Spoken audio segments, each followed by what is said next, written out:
Creo que esto es uno de los principios más difíciles de sostener y uno de los más problemáticos desde mi punto de vista. El segundo es la objetividad.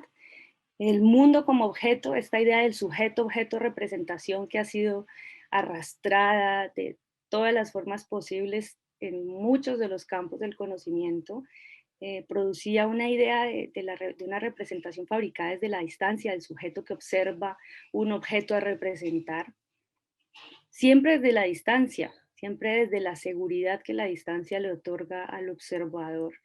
Creo que en esta lógica de la objetividad no tendría sentido el trabajo que hacemos en las comunidades, por ejemplo, hoy, en la que nos encontramos para producir cosas co-creativamente. El tercero es el dualismo naturaleza-cultura.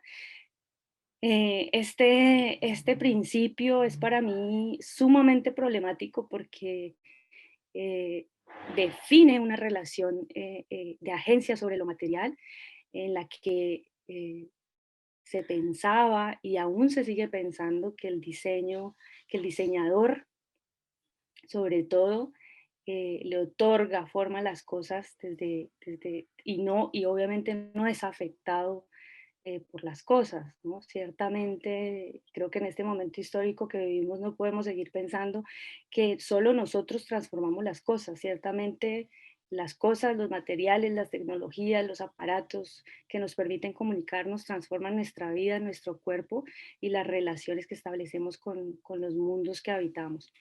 Y el cuarto es la función como eje rector de la producción del diseño.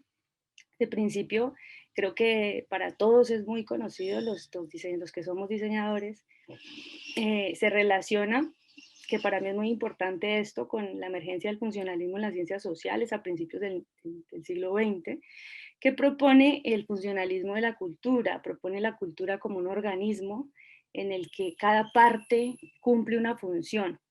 Estas ideas fueron impulsadas en el marco de la antropología por Malinowski y Brown a partir de algunas expediciones que realizaron por Melanesia. En este trabajo de ellos apostaban a entender la producción material de las comunidades que visitaban como parte de un sistema que funcionaba en relación a esta conexión de todas sus partes integradas.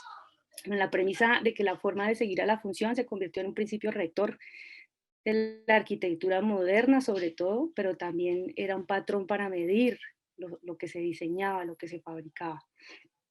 Creo que muchos conocemos la obra de Adolf Loos, quien en 1908 planteaba la necesidad de una identificación absoluta entre función y forma y un rechazo al ornamento como una falta de civilización.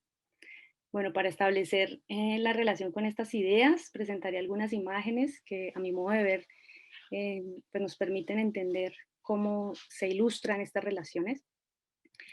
Eh, la, primera, la primera obra, el Crystal Palace del arquitecto Joseph Paxton, fue construido para la Exposición Universal realizada en Londres en 1851. Este es para mí uno de los ejemplos más importantes para hablar de los cuatro principios, pero sobre todo me parece que permite entender cómo el diseño desplegaba una idea de universalidad y también el dualismo naturaleza-cultura. Debo decir también que en todos los ejemplos que he traído hoy están implícitos los principios.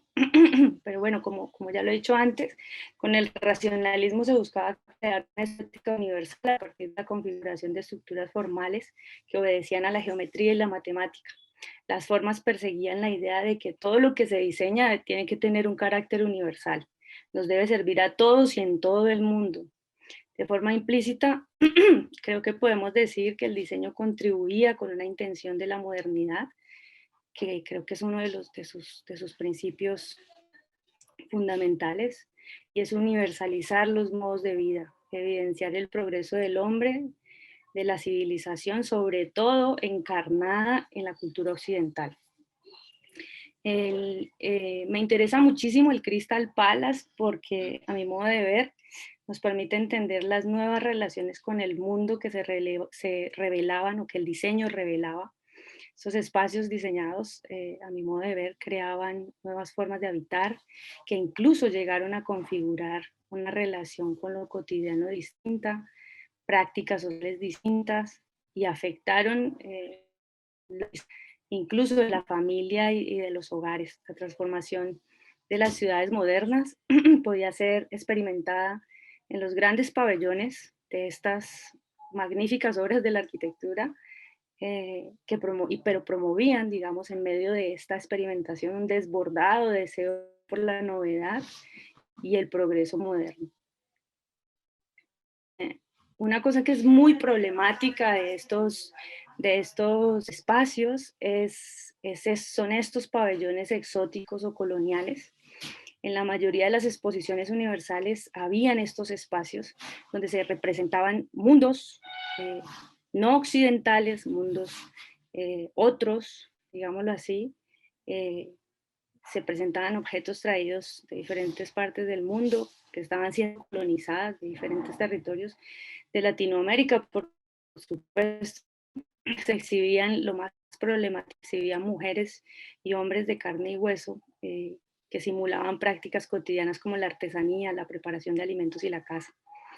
Se apelaba al cuerpo como una naturaleza incivilizada, y nos permite, yo creo que aquí hay una relación muy importante y es que nos permite ver como los dos extremos eh, del progreso y del desarrollo humano.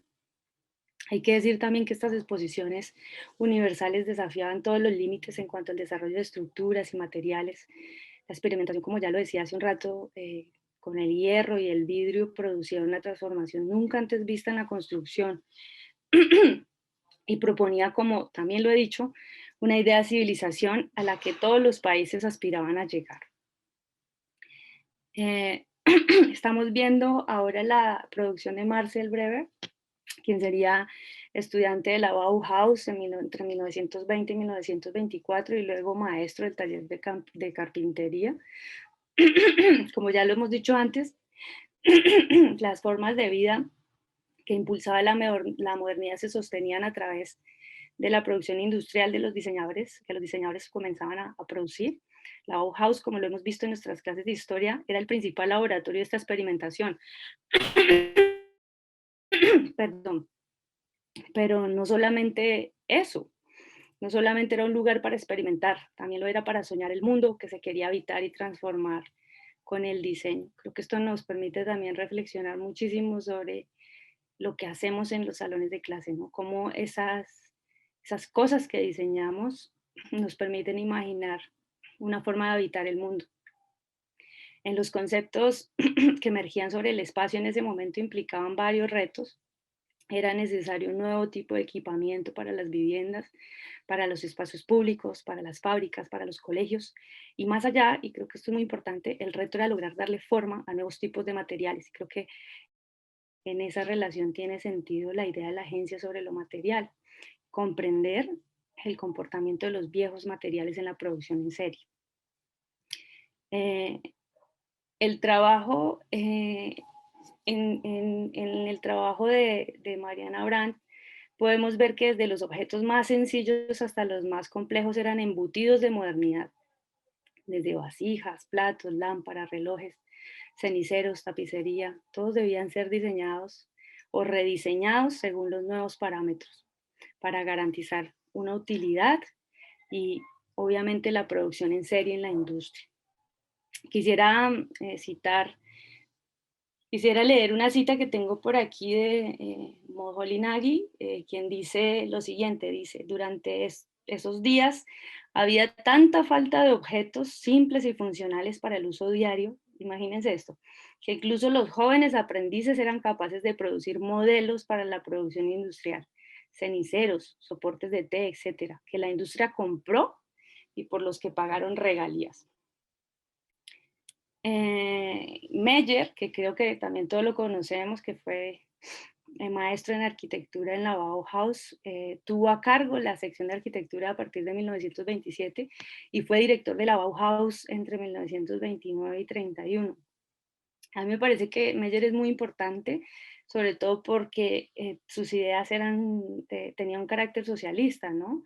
y eso agregó un componente muy importante a la producción de la arquitectura. Para él era fundamental el compromiso social que demandaba este momento histórico y su preocupación y digamos que el tema principal frente al diseño arquitectónico era buscar soluciones habitacionales de bajo costo. Para lograrlo, configuraba el método o su producción se configuraba sobre el método funcionalista del diseño, que para Meyer era, la arquitectura era sinónimo de construir y el construir formaba parte de un proceso que buscaba satisfacer necesidades del cuerpo y de la mente, hacia los que iba dirigida la arquitectura. Y no podría obviar el trabajo de Herbert Bayer, que creo que es muy importante para nosotros. En la Bauhaus, como todos lo sabemos, se imprimieron revistas, libros, afiches y muchos sistemas visuales que se utilizaron en todos los medios conocidos para divulgar los cambios que acontecían con la modernidad. Hay algo muy importante y es que el nuevo diseño tipográfico que emergió con él se basaba en los mismos principios modernos de la creación, ¿no? Cada letra debía expresar claramente su significado, sin adornos innecesarios, y debería ser de fácil reproducción, esto teniendo en cuenta los nuevos instrumentos como por ejemplo la máquina de escribir.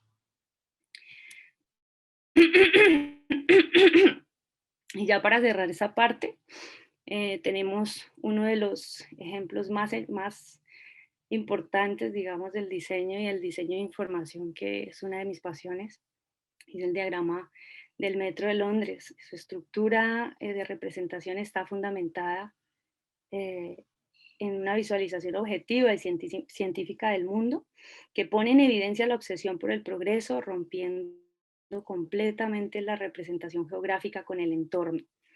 Que hay algo que es muy importante porque es que uno pensaría que los mapas deberían ser herramientas exactas para conocer la realidad, ¿no? Y en este diagrama Harry Beck deforma completamente esa relación. Con ese argumento, pues no quiero decir que la representación no cumpla su función. De hecho, quiero insistir en que esta estructura, como lo decía ahorita, se convierte en un paradigma del diseño por su funcionalidad, que permite generar una experiencia nueva con el espacio y el tiempo. Eh, la técnica utilizada por el diseñador logra racionalizar el territorio haciendo uso de la abstracción y la geometría, dos elementos pues, que son muy importantes en el funcionalismo moderno. Con estas ideas doy paso a una transición que surge en la década de los 70, en la que felizmente, digo yo, siempre comienzan las crisis del diseño moderno. Eh, en este momento, esta crisis emerge a partir de varias discusiones en las que se empieza a pensar eh, que el diseño debe transformarse, ¿sí? Dentro de los exponentes más importantes de estas discusiones está Víctor Papanek, eh, también el First Time First, que fue el manifiesto por el cambio, está el trabajo de Sanders con el codiseño, hasta luego pasar por Raquel Pelta, María Ledesma en Latinoamérica también, quienes pensaban y apuntaban a la idea de una transformación radical en las formas de enseñar y de producir. Estas crisis provocaron la emergencia de diversas teorías y formas de abordar metodológicamente los procesos, del diseño centrado en la forma y la función, que a mi modo de ver sigue siendo muy relevante en la práctica creativa. Pasamos al diseño centrado en el usuario, luego al diseño centrado en las personas, luego y ahora creo que todos estos modos de pensar el diseño siguen siendo importantes en este momento, el diseño en lo humano. Y creo que ahorita estamos siendo partícipes de lo que para mí sería la más profunda revolución en el diseño y tiene que ver con la emergencia del diseño relacional y el diseño para las transiciones. Creo que hay muchos diseñadores que no estarán de acuerdo conmigo en esto. Por ejemplo, el diseño para la transición lo está estudiando muy juiciosamente el profesor Rafael Sarmiento. Eh, y hemos tenido diversas discusiones sobre la importancia de esto. Para mí, más allá del diseño de la transición o para la transición, creo que hay que pensar en un diseño relacional y ahorita les explicaré por qué. Bueno, lo más interesante de todas estas reflexiones es que estas teorizaciones y reflexiones no solamente han vinculado al diseño, sino también a sociólogos, artistas, antropólogos. Por ejemplo, Arturo creo que es muy importante en los planteamientos sobre el diseño relacional y el diseño para la transición, y han provocado una revolución sobre todo en las formas de hacer, que creo que es muy importante pensar en cómo se transformaron las maneras de crear, que ciertamente en la modernidad estaban asociadas a una relación de un representador que estaba por fuera, de un diseñador por fuera, a estos procesos que implican el diseño colaborativo, el codiseño, la co-creación, el diseño participativo, que, que vinculan directamente al diseñador con el contexto y el entorno donde se desarrollan los trabajos. Entonces pienso que el diseño se transforma en la práctica, y creo que por eso lo más importante ha sido repensar los modos de crear. Eh, esta crisis del diseño moderno, en esta crisis, como lo decía hace un momento, la articulación de diversos conocimientos, formas de crear, pero también la emergencia de una relacionalidad teórica que desborda de manera contundente los marcos tradicionales sobre los cuales se ha pensado el diseño, nos hace ver que ya no podemos pensar en el diseño como un ejercicio que afecta una materialidad estable e inerte, sino que nos enfrentamos a una infinidad de relaciones y agencias materiales, agencias discursivas, políticas. Pensamos la materia como algo vivo que vibra y da forma a las cosas. Nos implica pensar que las cosas nos afectan, que los procesos nos afectan, que compartimos una relacionalidad creativa con otros y otras, y que definitivamente marcan lo que somos y transforman eh, no solamente nuestra práctica, sino nuestras formas de habitar y verla y entender los mundos en los que desarrollamos nuestra vida. Eh, a partir de esto, planteo la siguiente pregunta, y es, ¿cómo debería ser el diseño después de la modernidad? Esta pregunta me la robé ayer, yo no sé de quién, la verdad me gustaría, en estos días lo pregunto, y es porque hemos estado compartiendo un taller, los profesores del Departamento de Diseño, con el profesor Luis Alfredo Morales de la UNAM, y ayer en una conversación que teníamos surgió esta pregunta, no sé si fue el profesor Rafael o quién fue el que la planteó, y creo que tiene que ver mucho con las discusiones que estamos teniendo en el programa con miras a la renovación curricular. Pero yo agregaría la siguiente pregunta: ¿y cómo debería ser el diseño en el Cauca? Quiero dejar claro también que no aspiro a responder estas preguntas con esta presentación, pero sí quisiera invitarlos a que viéramos dos procesos creativos, que esto ya es como la parte final de la presentación, dos procesos creativos de dos grupos de diseñadores y diseñadores de la Universidad del Cauca, quienes para mi modo de ver son un ejemplo entre muchos otros y otras que vienen tejiendo redes creativas que nos retan a pensar y trabajar todos los días sobre esta pregunta: ¿cómo debería ser la formación creativa en estos territorios? Vamos a verlos.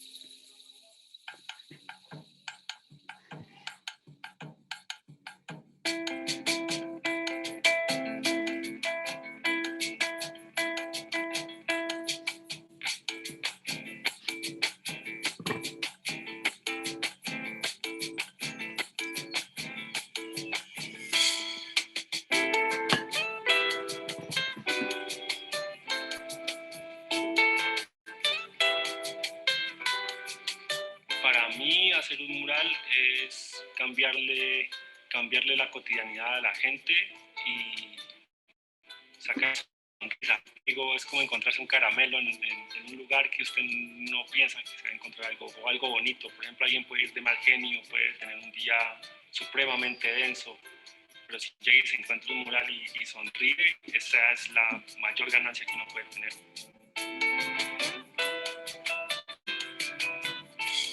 Terrénica Festival del Magdalena es una iniciativa que se ha tejido acá en el municipio de San Agustín gracias a la red de arte que se gestó acá en el municipio junto con graficultores, ¿sí? Lo que hicimos fue socializar la idea de un festival que a través del muralismo propusiera un escenario de revitalización para la comunidad agustinense. Festival del Magdalena.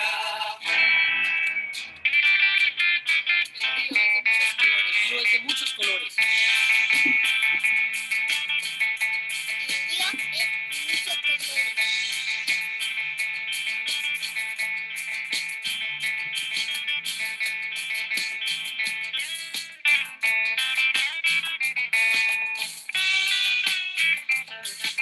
Bueno, pues uno de los objetivos del festival, sí, el objetivo pilar, sí, que es la iniciativa sí, del festival, es generar identidad a través de la gráfica gran formato, como es el muralismo.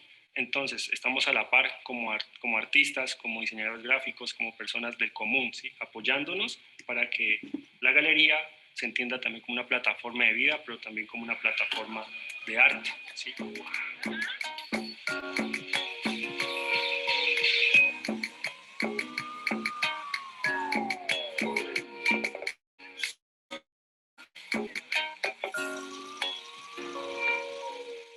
Es donde viene toda la gente de las diferentes veredas, la gente del centro poblado, y aquí es donde la gente se reúne como a un, se podría decir, a un encuentro.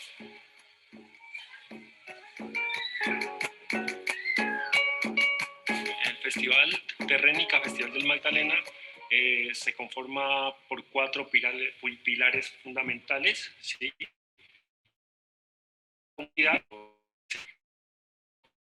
La Galería Municipal de acá San Agustín tiene una problemática gigante en torno a organización, ¿sí?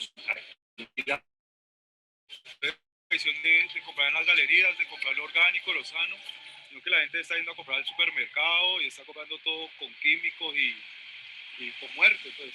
Entonces, bonito que se resignifiquen esos espacios y que la gente vuelva a la galería y pues venga a mirar los murales y una vez se compre su frutica y sus cosas y se mantenga.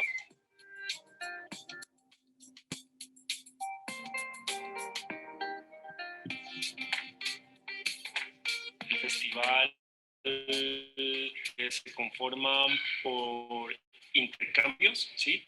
Nosotros hacemos mural, pintamos el hotel a cambio, por así decirlo, de hospedaje y también con los alimentos. Entonces, con los alimentos, pero también pues, estando en el espacio de la galería se nos ha facilitado como esas mingas donde recogemos los alimentos para darle la comida a más de 24 artistas que se han invitado a diferentes ciudades del país. Cuando ellos vienen y se dan como a que las personas de la galería los queramos y todo eso, nosotros ya somos madres cabezas de familia y la mayoría tenemos hijos y entonces nosotros en el punto de vista miramos que nuestros hijos en algún momento pueden estar también como ellos, fuera de sus pueblos, trabajando y esperamos que la gente los acoja como nosotros lo estamos haciendo aquí. Entonces ellos para nosotros en estos días que han estado se han convertido como en otros hijos, además que se han convertido como si fueran parte de la galería municipal.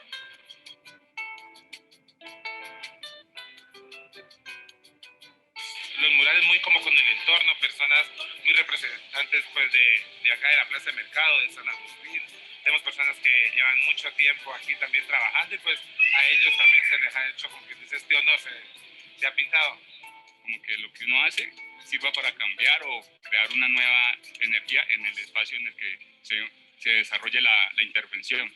Lo primero que yo hago cuando hago una pieza gráfica es tratar de sentir el territorio, sentir el ambiente, las personas, y entonces mediante eso me gusta hacer y plasmar las ideas. También es muy importante cuando llegamos a un lugar hablar con la gente para saber qué se está pensando, qué piensan ellos. También me gusta mucho porque el mural involucra a muchas personas. Es como vos llegas a un espacio, entendés qué dinámicas, qué problemáticas están pasando ahí alrededor. Y también ya es como algo más de adentro que sale, yo pienso así, y es como un impulso que sube, te llega, piensas y sale por la mano y plasmas eso, ¿entendés? Bueno, los invito a que vean el documental documental completo de Terrénica y Graficultores en YouTube. Lo pueden encontrar. Si algo, voy a dejar el link por acá porque bueno, el documental dura 14 minutos y pues el tiempo aquí que tenemos es corto. Quisiera hablar sobre el proceso de graficultores en varios sentidos. Quise traer esta cita de ellos. En una conversación con Andrés Uni me decía que el Cauca es como una madre que nos recibe y nos enseña, y que cuando piensa en ella, piensa en la minga. Graficultores es un juego de palabras entre gráfica y cultivo, o cultivadores, como ellos mismos lo definen. De ahí surge la idea de graficultores sembrando gráfica. Andrés me contaba que la historia de su colectivo comenzó cuando asistió a la minga muralista de los pueblos por allá en 2013, y que para él ver a los artistas pintando con tanta dedicación y afecto logró conmoverlo, y a partir de eso surge la idea del colectivo. Para el colectivo de graficultores, lo comunitario es la esencia del trabajo de graficultor. Para ellos, ser graficultor es tener una mirada sensible frente al lugar que se habita y querer colaborar con la gente en procesos en los que se defiende la vida y el territorio. Lo que es muy importante es que la práctica de graficultores implica la creación de sistemas gráficos que surgen en diálogo con las comunidades rurales, campesinas e indígenas, y que los invitan a participar a ellos en procesos de creación comunitaria. Para Andrés y su colectivo, y esto creo que es muy importante porque tiene que ver con estos aspectos que hemos hablado en la presentación sobre los principios del diseño moderno, ellos plantean su trabajo como un trabajo orgánico, un trabajo que permanece en constante movimiento y que se adapta como un organismo vivo. Andrés, en una conversación, me decía que les interesaba crear como seres sensibles, y que a esta gestión sensible y consciente de la práctica del diseño la han denominado como graficultura. Entonces creo que esta práctica de graficultores es muy importante para pensar las implicaciones que tiene el diseño en los territorios que habitamos, y como lo he dicho al inicio y como es tema de esta presentación, siento que desborda las ideas modernas del diseño y nos permite entender cómo los tránsitos de los diseñadores entre espacios académicos y comunitarios conmueven la práctica del diseño y conmueven también nuestra manera de enseñar. Vamos a ver el segundo ejercicio, el segundo proyecto. En este caso, el proyecto se llama Pueblillo Sensacional, y es un proyecto que ha venido desarrollándose por Andrea, Daniel Chantré y Lucho Hansahoy. Ellos han venido trabajando desde hace varios años ya en Pueblillo, y me gustaría pues que viéramos un video sobre un proceso que hicieron en el diseño de una vaca loca para los niños en las fiestas del niño, patronales del niño que se desarrollan en Pueblillo.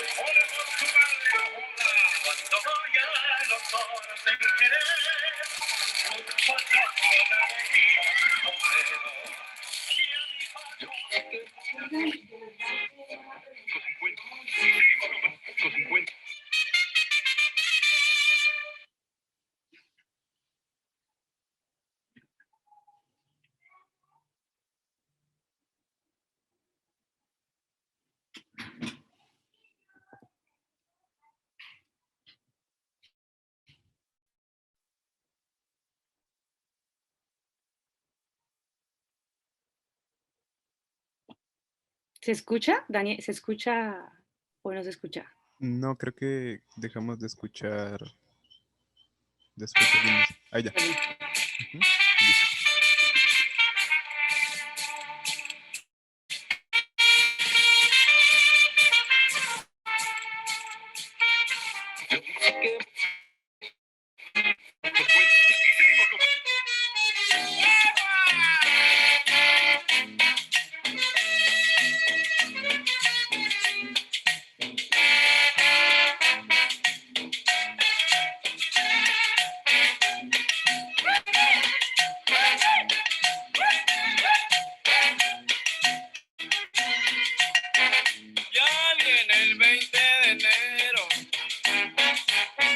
La fiesta de Cincelejo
la fiesta buena, la fiesta en Corraleja.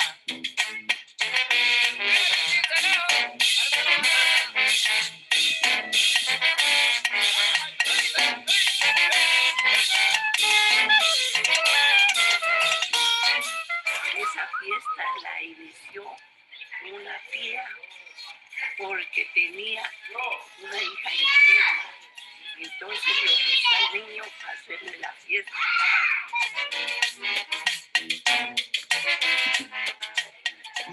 Que son dos vacas locas, una de pólvora y otra de candela. Son dos nomás.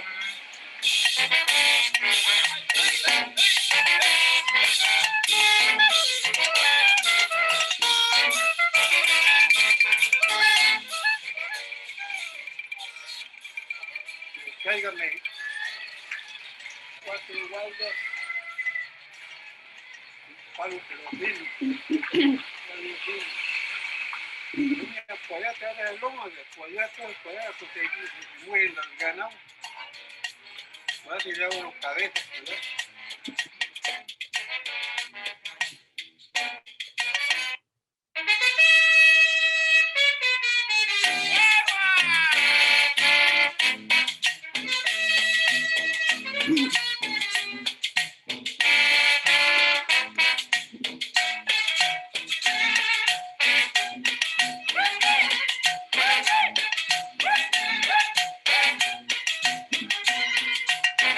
Ya viene el 20 de enero, la fiesta de cine, los palcos engalanados,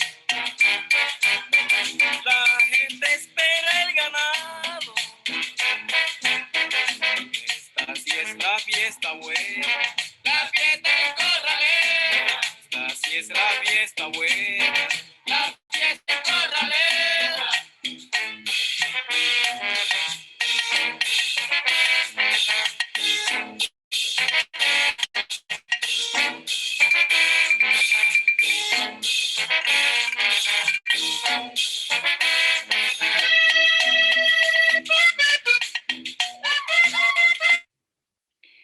Bueno, este proyecto que también me parece que es muy importante porque ellos han venido trabajando desde hace bastante tiempo en Pueblillo. Pueblillo es un pueblo que se ubica en la zona periférica de la ciudad de Popayán. Para sus habitantes es eso, un pueblo, pero para la alcaldía es un barrio de la Comuna 3 de la ciudad. El pueblo tiene una calle principal con casitas situadas a sus orillas, así como los pueblos tradicionales del Cauca. Casas de beque, tejas, ladrillos, muy similares a las que uno ve en el centro de la ciudad, para los que no conocen Pueblillo. En la parte de atrás aún conservan sus grandes solares, donde la gente cultiva muchos de sus alimentos. En Pueblillo se encuentra un bailadero muy famoso que se llama New York, que yo creo que muchos payaneses conocen. Pero para Andrea, para Lucho y para Daniel hay muchas más cosas en Pueblillo, además de Nueva York, o el estadero, el castillo y Ventarrón, que son los sitios más conocidos por la gente de la ciudad. Para ellos el pueblo es un lugar lleno de historias y tradiciones populares que están relacionadas con la forma de su territorio y su memoria colectiva. Prácticas que con el paso del tiempo se han ido olvidando, como el trabajo con la arcilla, la siembra, la protección del río, la salsa y las fiestas tradicionales. Allí, como me decía Andrea, se producen los ladrillos más bonitos de la ciudad y los de mejor calidad. Y pues la fritanga y las empanadas de pipián también son una cosa muy, muy reconocida de Pueblillo. En el pueblo la salsa y la fiesta son constitutivas de sus habitantes. La salsa está presente en las actividades más cotidianas de sus habitantes y se aprende desde que uno es niño. Es un conocimiento performático, a mi modo de ver, que se pasa de generación en generación. El proyecto Pueblillo Sensacional se hace a partir de encuentros y conversaciones con la gente del lugar, en la que se producen relatos visuales y sonoros sobre su cotidianidad y su historia. Hablan sobre su territorio, sobre lo que valoran, sobre lo que tienen y han perdido, sobre los problemas y la rivalidad por los negocios, sobre lo que sueñan para su pueblo.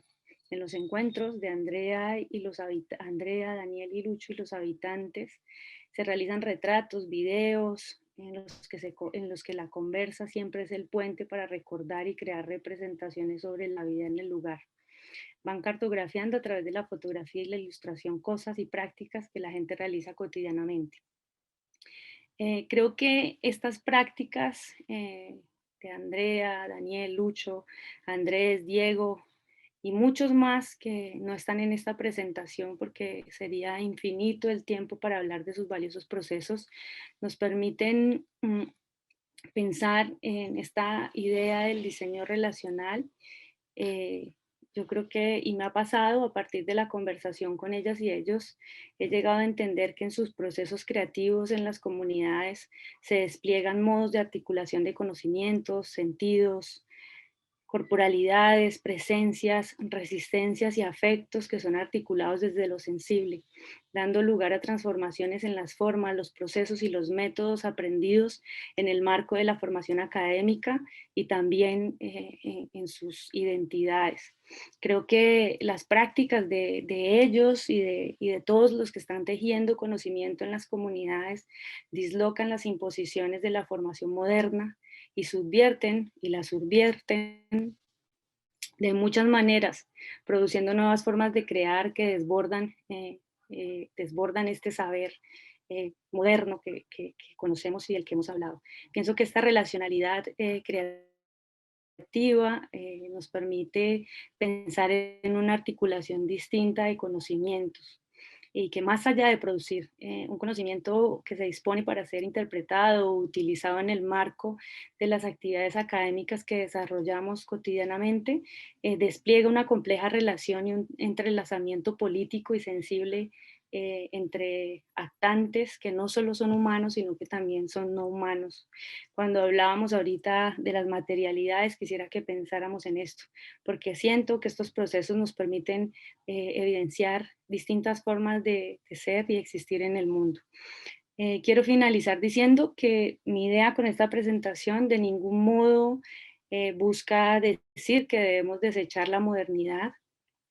No podemos evitar, pienso que no podemos evitar la modernidad que llevamos dentro, pero considero fundamental su historización crítica para comprender su acción en nuestros procesos creativos y proponer nuevas maneras de enseñar y diseñar. Muchísimas gracias.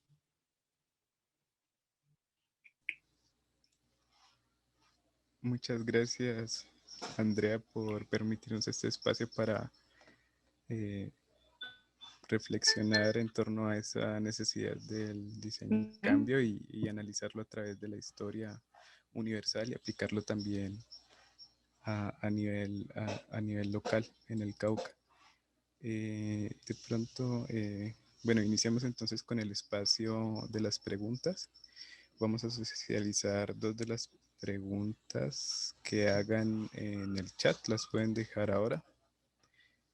En el caso de que no tengan por ahora ninguna pregunta, yo sí quisiera de pronto, bueno, Carlos Alberto Valencia nos pregunta ¿por qué el nombre de la ponencia de diseños desbordados? La ponencia se llama Diseños desbordados, tránsitos e itinerarios vitales entre espacios académicos y comunitarios. Como es tan largo el nombre, solo lo dejé diseños desbordados aquí. Diseños desbordados precisamente, creo que lo traté de correlacionar en la presentación, porque siento que el diseño moderno es un diseño que tiene una tradición, que tiene una forma de ser, que tuvo una forma de ser. Creo que ya esto es algo que ha sido en gran medida superado, pero sigue coexistiendo con nosotros en nuestra manera de ver y entender el diseño y de entender la creación en nuestros territorios y nuestros contextos, y también en la formación creativa que de alguna manera se desarrolla en la Universidad del Cauca, ¿sí? Entonces estos diseños desbordados para mí son estos diseños que desbordan esa lógica y que nos permiten pensar en otros modos de creación que dan ese conocimiento disciplinar, ese conocimiento. Por eso les llamo diseños desbordados. No sé si te respondí, profe Carlos.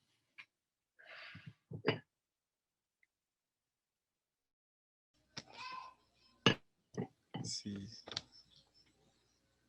Gracias por tu pregunta, profe. sí, muchas gracias, profe Carlos.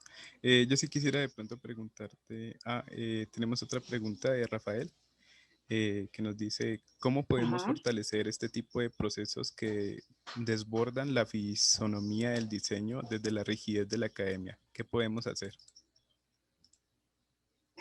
Bueno, yo creo que es un proceso, y lo decía ahorita, es un proceso que venimos trabajando fuertemente en el programa desde hace varios años. Creo que eh, los tránsitos vitales de los diseñadores por los territorios del Cauca y pues por los territorios comunitarios nos han hecho, nos han confrontado definitivamente. Siento que como profesores, como universidad, como diseñadores, hemos sido partícipes de esa transformación que está sucediendo en las prácticas de los diseñadores cotidianamente, y nosotros vemos cómo llegan diferentes procesos creativos a nuestras clases, a los espacios donde cotidianamente compartimos con estudiantes, y siento que es muy importante, como lo he dicho en la presentación, enfocar